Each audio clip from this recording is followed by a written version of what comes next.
You know those seasons in life where it feels as though the ground beneath you is shifting, where everything you thought you knew about yourself, your work, your craft, suddenly starts to wobble? Well, that's where I've been recently, right in the middle of a complete mental rewrite. Right now, as I speak, it's the 2nd of January 2026. So we're in fresh starts and new beginnings. A month ago, the end of November, I turned 50. And in October, I started my new clinical hypnotherapy diploma. And honestly, it's shaking everything up that I thought I understood about the mind, the body, the subconscious, even the ethics of how we help people change. It's both exhilarating and disorientating at the same time. There are moments in class where I find myself thinking, oh, wow, have I been doing this wrong all along? And it's a really uncomfortable question to be faced with when you've been doing this work a certain way for many, many years. Now, the truth is, I don't mind being wrong because being wrong means growth. It means that curiosity and creativity are alive within you. And if you know me, I hope you do, you'll know that I would rather be stretched than stagnant. Stagnant feels like death to me. So yes, I'm in this space of mental unraveling, bringing this unraveling and unpicking to you in real time. I'm sitting with the discomfort, the unlearning, the relearning, and letting the old uncertainties fall apart. I'll give you a little case in point. So there's been a few heated debates floating around the professional world of hypnotherapy lately. Discussions about regression work, about what's ethical, about what's safe, about what might be outdated. Of course, I'm not going to name any names, but one particular exchange online on my feed got stuck in my energy field. And it made me realize how easy it is to build a whole identity around a particular method, around a particular paradigm, and how brave it is actually to question the method itself. Because when we question the tools that we've built our confidence on, we're really questioning who we are as practitioners, and that can be a little destabilizing. But it's that energy today that I want to bring into this episode, this curiosity, this humility, and maybe a bit of courage too, because I haven't done a solo episode for a long time. So in the spirit of those things, I decided to do something that most people would never dream of doing, something slightly masochistic, if I'm honest. I thought to myself, let's see if anyone's written anything negative about me online. Now, I've been doing this long enough now to have built up a little bit of an online presence. It's not huge, but, you know, having a podcast, people talk, right? And of course, that's why I'm here doing this, because I want people to talk. I want the conversation. And I was curious to see what had been written about me online. So as you can imagine, as I'm putting my name into ChatGPT, a little bit of adrenaline spiked within me. And it was a bit like kind of peeking through your fingers when you're trying to watch a horror film. You kind of want to know, but you also really don't want to know. So we get a thread on Reddit that pops up, somebody questioning this whole idea that mindset can affect menopause symptoms. They were essentially questioning the menopause mindset, the idea that I've built my whole podcast on. Now, just to be clear, they weren't attacking me personally, although my name did get mentioned. But they were clearly frustrated. They'd seen videos and posts from various specialists, probably including me, saying things like, shift your mindset and you'll sleep better. Shift your mindset and you'll stress less. Shift your mindset and your hot flushes will calm down. And this person was basically saying, come on, really? My hormones are the problem, not my mindset. How can thinking differently make more estrogen? How can thinking differently make more progesterone or help me clear out my estrogen better? How can mindset stop a hot flush? These things are hormonal, they're physiological. And I get it. I absolutely get it. I really, really do. That reaction makes perfect sense. Of course it does. You know, if you're sleep deprived, exhausted, and doing all the right things, yoga, supplements, early nights, and someone tells you it's all in your mindset, well, that's maddening, right? It can feel dismissive. It can feel shaming. So I'm a human, right? And I'm not going to say that reading that post didn't make me feel frustrated, because I wanted to be able to explain where I was coming from. But actually, what it did bring out in me was a somewhat more reflective mode, because I realized this is where the conversation is breaking down in reality.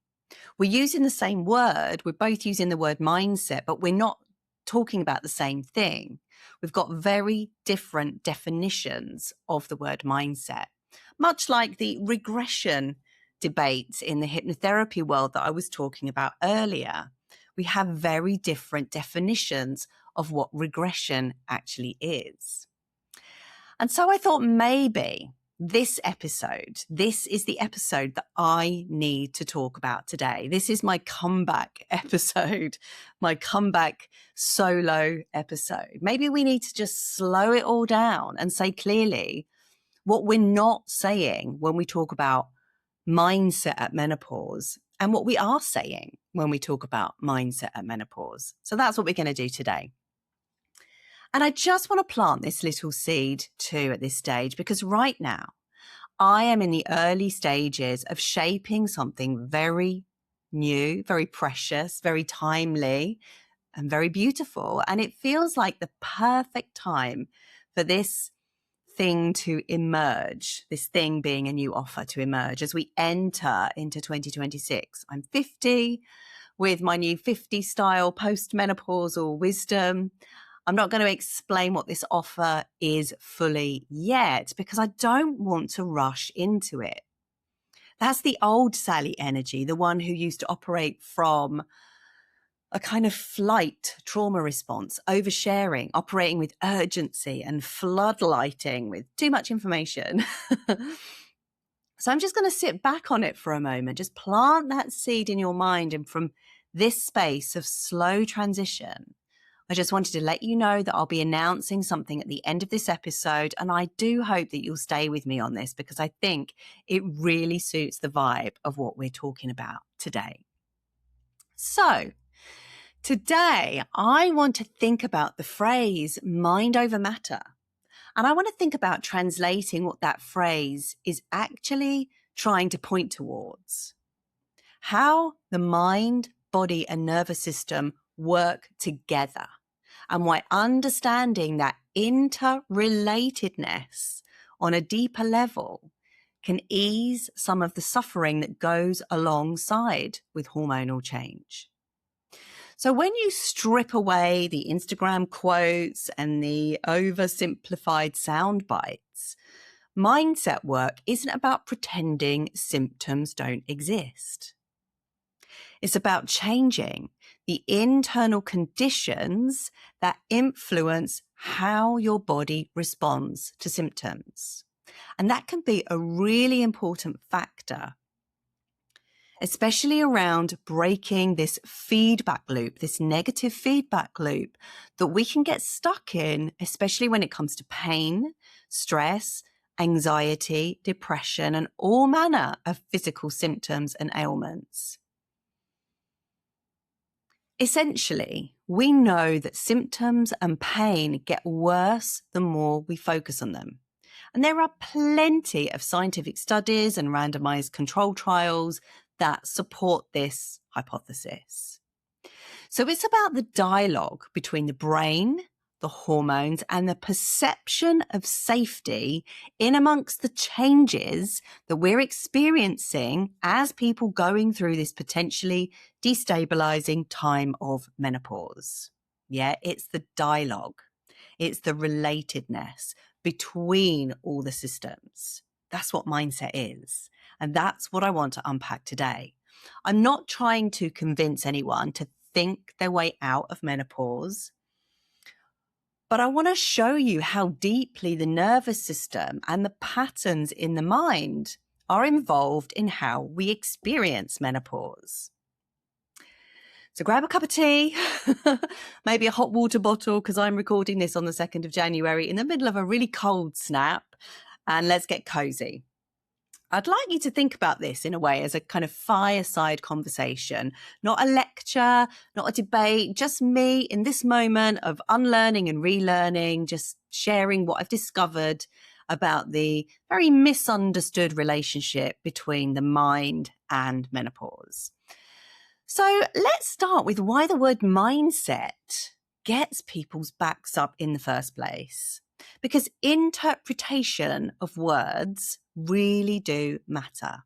And this one, mindset, has been both overused and oversimplified to the point of where I think it's really lost its nuance.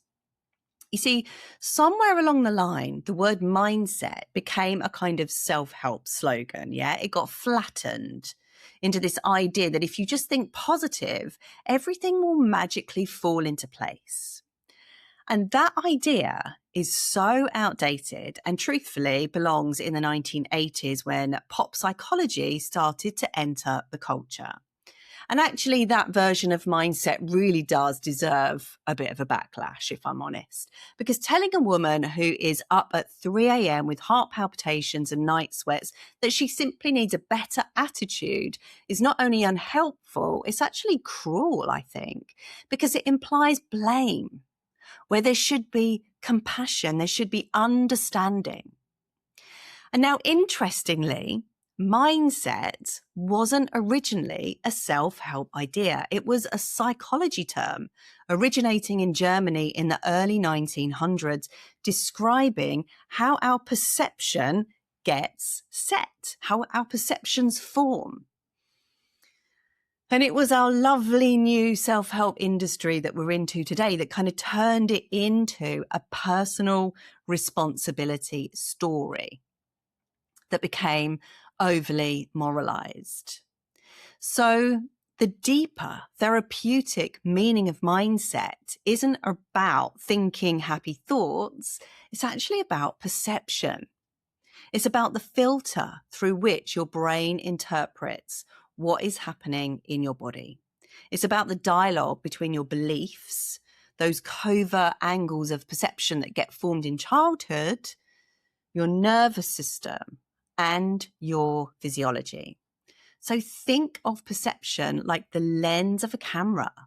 If that lens gets smudged, every image looks distorted. And we think that distortion is reality, but it's not. It's just the lens. If we clean the lens, suddenly the scene that we're looking at is clearer. It's in higher definition. We can see the subtleties. We're not forcing the picture to change on the outside. We're changing our point of view behind the picture. Yeah. The reality, aka the picture, is just neutral.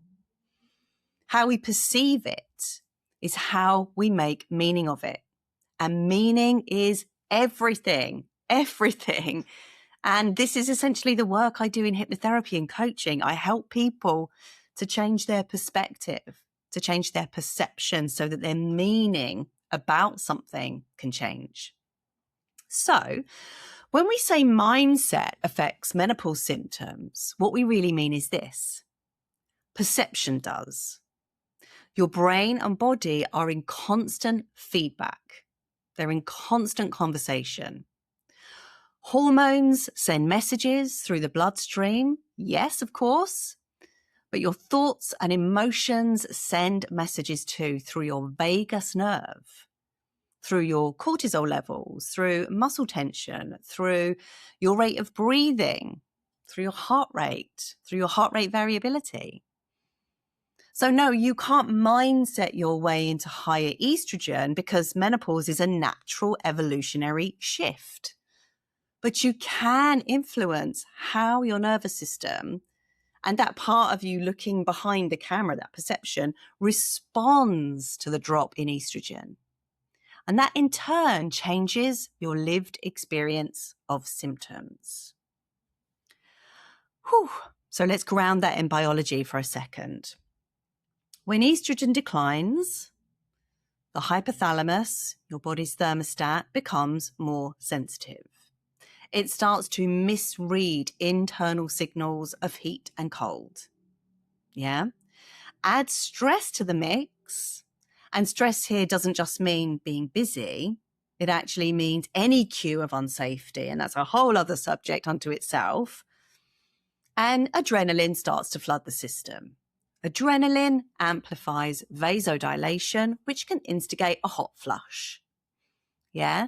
Now imagine that your brain is scanning for danger. If you interpret that flash as catastrophic, oh no, not again, I can't cope. This means I'm broken. This is tragic. This is awful. Like this, I'm going to faint. I'm going to pass out.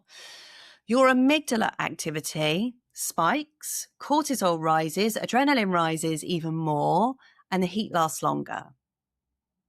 If, on the other hand, you meet it with a calm inner voice, okay, body, whew, you're recalibrating. I know what this is. I'm safe. This will pass. Ride the wave. Woohoo, ride the wave, like surfing. You actually reduce the adrenaline surge, the cortisol. You improve the heart rate variability. You lower your heart rate. Your vagus nerve gets tonified. And the episode resolves faster. That's mindset work in action. That's not denial. It's nervous system regulation through chosen perception, a perception that we choose. And I'm not talking about wishful thinking here either, because there's some really good research on this. CBT for hot flushes, for instance, doesn't change hormone levels. It changes how the brain interprets bodily sensations, like I've just described. And it's the same with hypnosis too. Studies show reductions in frequency and the intensity of hot flushes when women practice guided imagery, for example, mindfulness, or different types of suggestions. And again, this isn't because the ovaries are suddenly rebooting, but because the stress cycle breaks. And there's a lot of power in breaking those stress loops. And honestly, that is the work of menopause. But maybe that's for another episode. So when practitioners like me talk about mindset, what we're really talking about is neurobiology, about helping the mind and body find energetic coherence again. We're suggesting that a shift in perspective actually creates a physiological soothing. Let's take a breath. And let me put it another way to you. The body is always asking one main question, and that question is, am I safe? And when the answer is yes, your hormones, your digestion, your immunity, your brain function, everything operates in harmony as it should. When the answer is no, even subconsciously, your body tightens, your breathing shallows, your chemistry changes. And mindset work, when it's done really well, especially without emotional bypassing, really helps your inner narrator send that message of safety through your body much more consistently. And that's where hypnotherapy becomes such a powerful ally, because the subconscious mind, also known as your inner patterns, they don't really respond to logic. They respond to language, to imagery, to felt sense, to meaning. And when we use hypnotherapy to create an embodied experience of calm by changing perceptions, there's that word again, we're effectively training the nervous system to recognize safety as familiar, as something that we can embrace, as something that is here and now. And that is mindset work at the cellular level. It's the difference between saying, I'm fine, through gritted teeth, I'm fine, and actually feeling fine in the body, because your whole system has learned what feeling fine actually feels like, what feeling calm actually feels like. So yes, hormones are real. They are biological. They are measurable. And mindset isn't a magic wand, but the state of your nervous system does determine how those hormones land in your body. That's what we're saying. We're not saying it's all in your head. We're saying your head is in your body, and everything you think, feel, or believe is part of that beautiful, fascinating, amazing, incredible ecosystem. It's not separate. How can it be? Whew, okay, let's breathe. Take a breath with me. Because I want to talk for a moment about stress, because that's another very misunderstood word in this conversation. People often tell me, but Sally, I'm not stressed. I don't even have a job or kids anymore. I've got a great life. I shouldn't be stressed, but I am.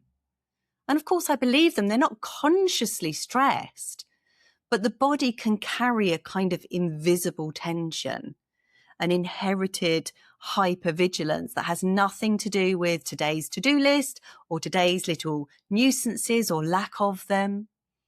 And here is where we get into something that I find incredibly fascinating, and that is hidden stress. Hidden stress that lurks behind closed doors, that lurks in the corners of those unconscious patterns that play out without us really knowing. Maybe you grew up in a home where you had to anticipate other people's moods. Maybe your nervous system learned that your parents' moods could change on a dime. Maybe you were told that you're too sensitive. And so now, even decades later, your baseline is slightly alert or overly responsible or over-functioning. And of course, none of this is anyone's fault. It's just conditioning. And it really affects menopause symptoms. And this is where mindset and trauma really intersect. When you shift the internal narrative from what's wrong with me to what happened to me and how can I help my body feel safe again, you are already regulating your physiology without even doing anything. So the cure is in the question, because the nervous system goes, finally, you are asking the right questions, and you'll feel it in your body. You're moving from self-criticism, self-blame, to true self-care. And true self-care is actually self-inquiry. That's actually mindset work. And that's what we're really saying here. Okay, so we've covered the misunderstanding and we've grounded it in science. And in the next section, I want to zoom in on what mindset means, specifically within hypnotherapy, because I think you'll find it fascinating, especially around how suggestion, imagery, and language reshape. Our internal landscape, reshape our perception and help the body to relearn a sense of inner safety from the inside out. Because once you understand how patterns, especially the codes that are placed in us in childhood, start to affect our experiences, you start to see why mindset is not surface level at all. It's deep, deep, deep programming, and it's fascinating. So let's zoom the lens in a little closer. So when people hear the words hypnotherapy, they often imagine a pendulum swinging or someone barking like a dog on stage, right? And if I had a penny for every time someone interpreted hypnosis or hypnotherapy that way, like I'd be a millionaire right now. But the kind of hypnosis or hypnotherapy actually that I'm talking about is focused neuroplasticity. And even if you're not interested in hypnotherapy as a treatment, it's really helpful to be interested in the hypnotic state, because each and every one of us can get into a hypnotic state. We can practice self-hypnosis, and that's another podcast episode that I'll do. But this is why I wanted to bring up hypnosis, the hypnotic state, and hypnotherapy here, because even if you're not interested in it as a therapy, the concepts behind it are incredibly fascinating if you're a human.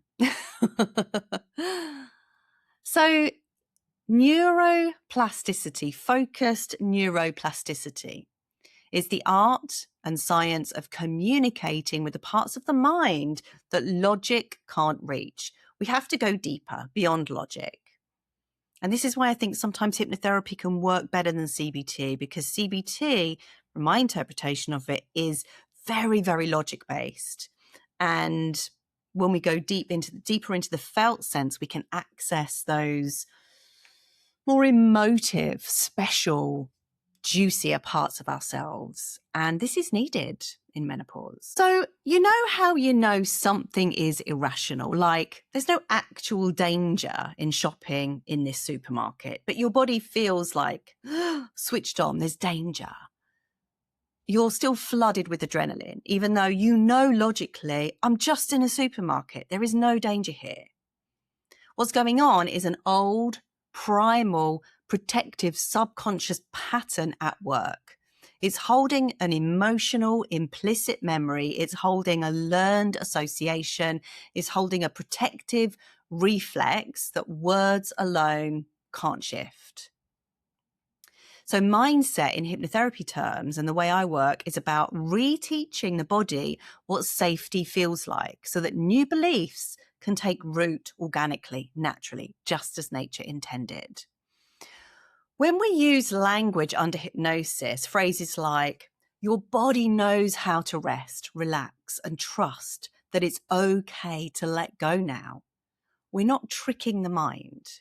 We are inviting the nervous system to update its internal programming, because it hasn't quite realized that you are safe now, that you don't need to be overly responsible for everyone else. Like, what limitations are you enabling when you are overly responsible for others? Again, I digress. That's another episode. But think of it like this. The conscious mind speaks in words and the subconscious mind speaks in experience. And the hypnotic state is the translator between the two. When someone says change your mindset, what I hear as a hypnotherapist is, let's help your subconscious understand that you are safe now. Let's help your subconscious understand that we can turn everything down. And if you don't like the word subconscious, just replace that with the word body. Let's help your body understand that you are safe now. Let's help your body understand that we can turn everything down now. Because once the body believes it, everything else downstream changes. From sleep cycles to emotional regulation to the way a hot flush feels as it moves through. And yes, even to hot flush reoccurrence regularity. Your energy also feels better. You have way more of it. Your brain has so much more clarity as well. And that's what my current clinical training is deepening for me. We're not just studying suggestions, we're studying lots and lots of different things around it. We're studying ethics, neuromechanics. We're studying why imagery matters, why pacing and tone matters, why choice matters. Because contrary to popular belief, hypnosis isn't about me controlling or fixing you. It's a collaborative process that you engage in because you feel ready. There's something inside of you that feels ready. You're curious. You want to go deeper. And this, I think, is where the profession is evolving. We're moving away from I'll fix you to let's retrain your system altogether. It's a move away from authority to partnership. It's a collaboration. And that relational approach, that shift, is exactly what menopause calls for too. And as I said before, I'm going to make an announcement at the end of this podcast about this, but I really think this is so important to just pause here and reflect on. It's that relational approach, that shift, that is exactly what menopause is calling for too. Because menopause, in many ways, is the body's demand for collaboration, isn't it? It's the end of pushing through. It's the end of override. The hormones that once kept us running on other people's timelines and their schedules, they're stepping back and they're saying, it's your turn now. It's your turn to get your needs met. And mindset work in the truest sense is about listening to that call. Many people think that mindset is about domination over thoughts, but nothing could be further from the truth. In my view, it's an open dialogue for collaboration. It's an opportunity to open the door for that two-way dialogue between our mind and body. And I think it's what our felt sense has been longing for. It's what menopause has been longing for. And this really does bring me to the more philosophical layer of the podcast. And this is the part I think really that fascinates me the most. When we talk about menopause mindset, we're not just talking about managing symptoms. We're talking about the process of change itself, the actual movement, the actual journey, how we relate to impermanence, how we meet endings and beginnings, how we relate to uncertainty. And that's why I think we get a lot of anxiety at menopause, because there's a lot of uncertainty. And it's the psyche being both the mind and the body and the energy field, our magnetic field, that moves through these seasonal shifts. It's not just the body, it's everything. We've got the summer of our lives, the striving. We've got the harvest of our achievement, late summer. And then inevitably, the autumn of letting go. And perimenopause really is that autumn. And with it comes a sense of sadness, of the inevitable winter, that dormancy that is menopause itself. And as we enter the winter of menopause, we're composting everything that no longer fits. And compost, if you think about it, it's both decay and renewal at the same time. It looks messy. It's not the most pleasant thing to experience, but it's the richest, most nutrient-dense soil that there is. It's potential for growth right there. That's mindset. We're not denying decay. We're understanding that this decay actually feeds potential. It feeds growth. It nurtures the seedling. So when I say mindset, I'm really talking about perception and our relationship to our reality, our own personal reality as we shift through menopause. Do we meet it with resistance, or do we meet it with curiosity? Do we label every change as a catastrophe, or can we wonder what new pattern is trying to emerge? How are we deliberately choosing to perceive our symptoms, and how are we choosing to respond to them? Ultimately, there is no right or wrong. It all unfolds beautifully anyway. Menopause just invites conscious and deliberate participation and observation. Are we operating through fear or fascination? Or both? Are we operating through shame or self-trust? Or a bit of both? All of it has the capacity to alter our chemistry, especially as we lean into the both and. That's psychoneuroimmunology and psychoneuroendocrinology in action. The body listens to every thought you think. Every sentence is a chemical signal. And that's why when we live our life in alignment with our values, we improve our health markers, like our heart rate variability. So perhaps we could Reimagine menopause as a kind of spiritual lab. Every day your body runs experiments on release and surrender. And some of these experiments fail spectacularly.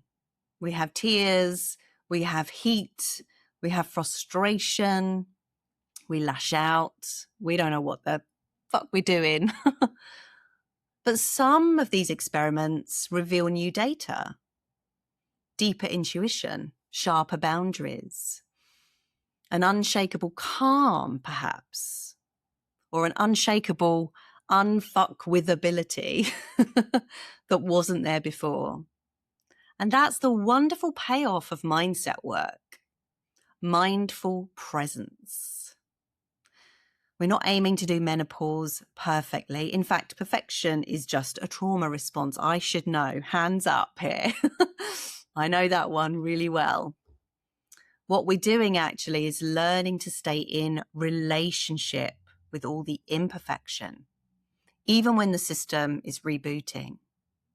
And so that is the real invitation of this stage of life, to stop outsourcing authority to experts and start sensing your own data again, to notice what your body is actually saying, to ask, what do I believe about this process?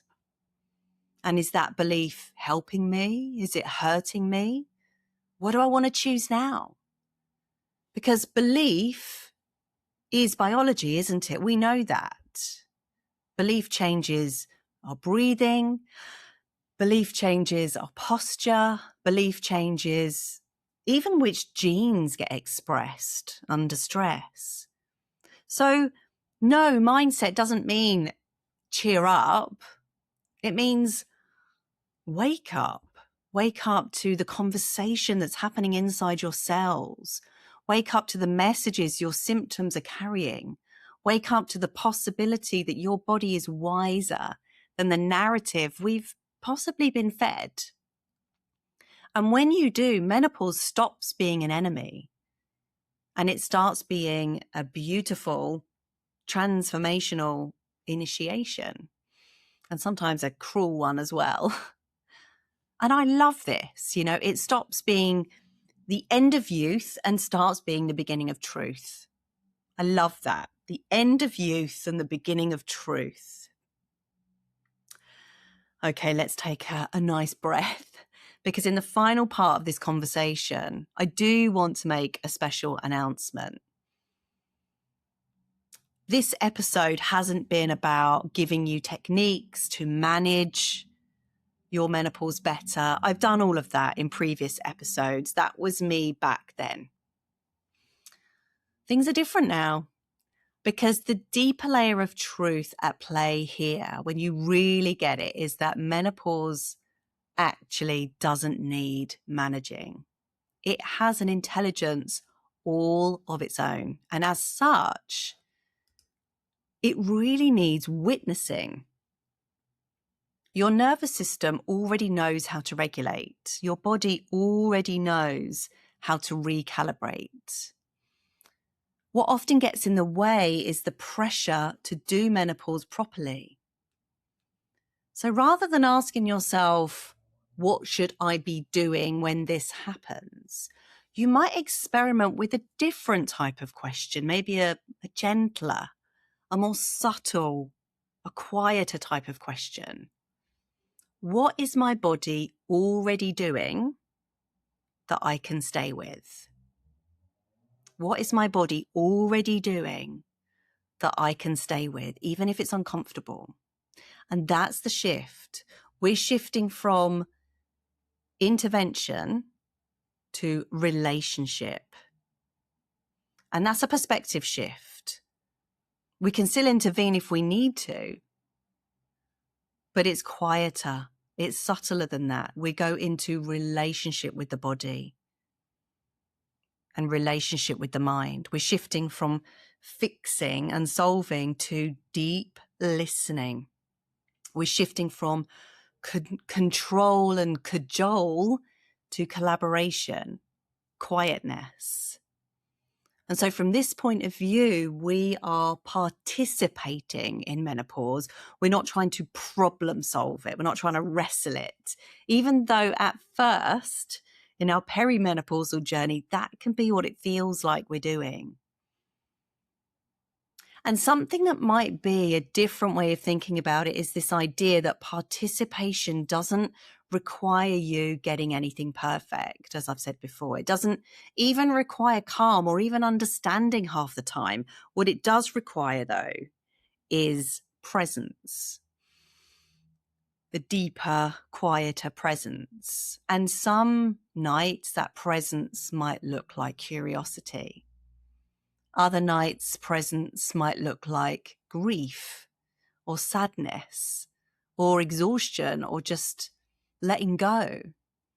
It all counts. It's all true, especially if you're witnessing it with curiosity.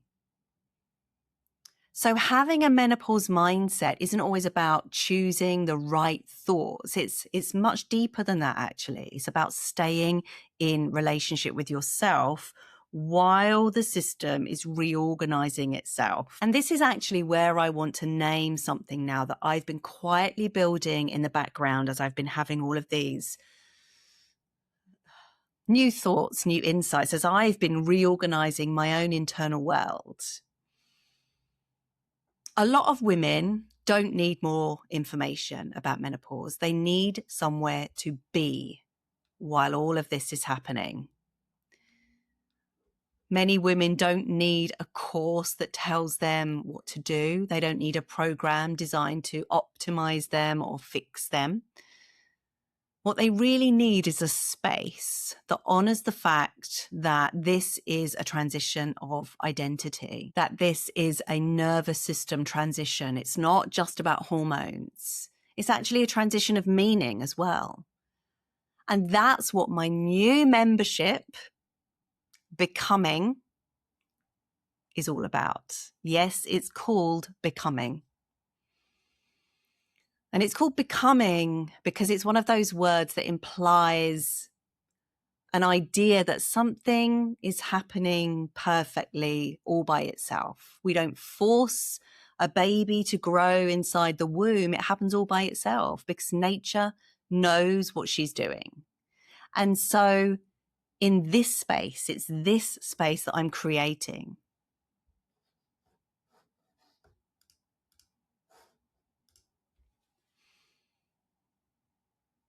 And so this new space that I'm creating isn't about managing menopause or offering solutions. And of course, there is a time and a place for that. Absolutely. I'm not denying any of the need for that. But this is deeper. It's about giving yourself permission to inhabit, to really inhabit and live inside all of those changes that you're going through, to really allow yourself to be with them, to slow it all down, to experience your body differently, to really notice what is dismantling and what is quietly reassembling in its place. This is a space for women who sense that something deeper is happening beneath the surface. This is for people who don't want to be rushed to the other side. Becoming is a space for women who are looking for orientation, for reflection, a sense of belonging to this process of menopause. And I can't really explain it in any more detail at the moment because more detail wouldn't make sense right now. And that's because becoming isn't something that you understand intellectually. It's something that you recognize. But I will say this, if you've been listening to this today and you have felt a resonance, a quiet yes in your body, maybe some goosebumps, maybe time just flew by as you listened to this. If this way of thinking about menopause feels like relief rather than effort, then Becoming, my membership Becoming, might be a place that you want to explore. And the wait list is open now. There's no pressure, there's no urgency, just an invitation to stay connected with me as it takes shape. And I'll share more, of course, when it's ready. But in the meantime, consider this as your permission slip. You don't have to do menopause a certain way, but you get an opportunity to be with it, to be with the process. And if you want to join the wait list to get the founding members price, just head on over to sallygarozzo.com/becoming. And I'll put that link in the show notes. So if you leave this episode with anything, let it be permission. Permission to stop asking what's wrong with me and to start wondering what's changing. Who am I becoming in this process? Who is emerging? Who will she be? And that question alone is enough to soften the edges, to soften the system, to improve your vagal tone, actually, because it removes the friction. It removes the fight. And when we remove that, we get nature to work its magic. And sometimes that's all the nervous system has been waiting for. So thank you for being here with me. Thank you for thinking deeply with me. Thank you for staying curious and for understanding that menopause isn't a problem to be solved. It's a process that we get to journey through in a beautiful, reorientating way. You are my people. I'll see you next time.